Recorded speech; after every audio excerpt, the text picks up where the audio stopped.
मूसा अलैहिस्सलाम की पूरी कहानी। हजरत मूसा अलैहिस्सलाम इस्लाम के एक महान पैगंबर थे, जिनका जिक्र कुरान और बाइबल ओल्ड टेस्टामेंट में मिलता है। वे बनी इसराइलियों की कौम के रहनुमा थे और उन्हें फिरौन के जुल्म से आज़ादी दिलाने के लिए अल्लाह ने चुन लिया था। मूसा अलैहिस्सलाम का जन्म और फिरौन का खौफ। उस दौर में मिस्र, इजिप्ट पर एक बादशाह फिरौन की हुकूमत थी। उसे बताया गया कि बनी इसराइल में एक ऐसा बच्चा पैदा होगा जो उसकी हुकूमत खत्म कर देगा। फिरौन ने हुक्म दिया कि बनी इसराइल के सभी नवजात लड़कों को मार दिया जाए। इसी दौरान हजरत मूसा अलैहिस्सलाम का जन्म हुआ। उनकी मां को अल्लाह ने हिदायत दी कि वे अपने बच्चे को एक टोकरी में रखकर नील नदी में बहा दें। अल्लाह की मर्जी से वह टोकरी फिरौन के महल तक पहुंची, जहां उसकी पत्नी आसिया रजी अन्हा ने उसे अपनी संतान की तरह पाला। मूसा अलैहिस्सलाम का जवान होना और मिस्र से हिजरत। हजरत मूसा अलैहिस्सलाम फिरौन के महल में बड़े हुए। एक दिन उन्होंने गलती से एक मिस्री आदमी को मार दिया, जिसके बाद उन्हें मिस्र से भागना पड़ा। वे मदियन पहुंचे, जहां उनकी मुलाकात हजरत शुएब अलैहिस्सलाम से हुई। उन्होंने मूसा अलैहिस्सलाम की नेकदिली देखकर अपनी बेटी से उनका निकाह करा दिया। अल्लाह से सीधा कलाम तुरवा पर्वत पर वही। एक दिन जब मूसा अलैहिस्सलाम अपने परिवार के साथ सफर कर रहे थे, तो उन्होंने एक जलती हुई झाड़ी देखी। जब वे करीब गए तो अल्लाह ने उनसे सीधा कलाम बात किया और उन्हें पैगंबर नियुक्त किया। अल्लाह ने उन्हें असली चमत्कार दिए। आसा छड़ी जो सांप बन जाती थी, रोशन हाथ जो चमकने लगता था। फिरौन के दरबार में मूसा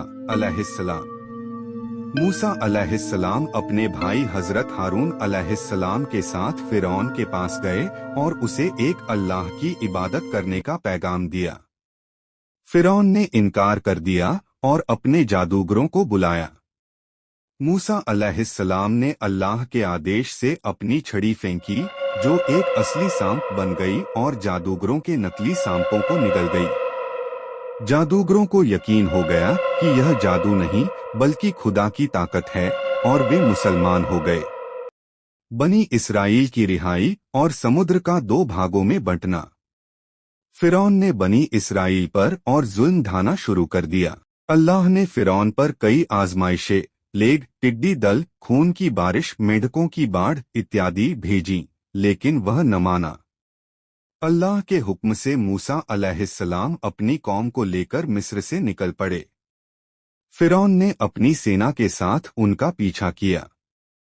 जब मूसा अलैहिस्सलाम और उनकी कौम नील नदी या लाल सागर के किनारे पहुंचे, तो अल्लाह ने उन्हें अपनी छड़ी पानी पर मारने का हुक्म दिया। जैसे ही उन्होंने ऐसा किया, समुद्र के दो भाग हो गए और बीच में रास्ता बन गया। मूसा अलैहिस्सलाम और उनकी कौम सुरक्षित निकल गए, लेकिन जब फिरौन और उसकी सेना उनके पीछे गई, तो समुद्र फिर से मिल गया और वे सब डूब गए। तूर पर्वत और तौरेत 10 कमांडमेंट्स। अल्लाह ने मूसा अलैहिस्सलाम को तोराह दी, जिसमें उनकी कौम के लिए अल्लाह के आदेश लिखे थे।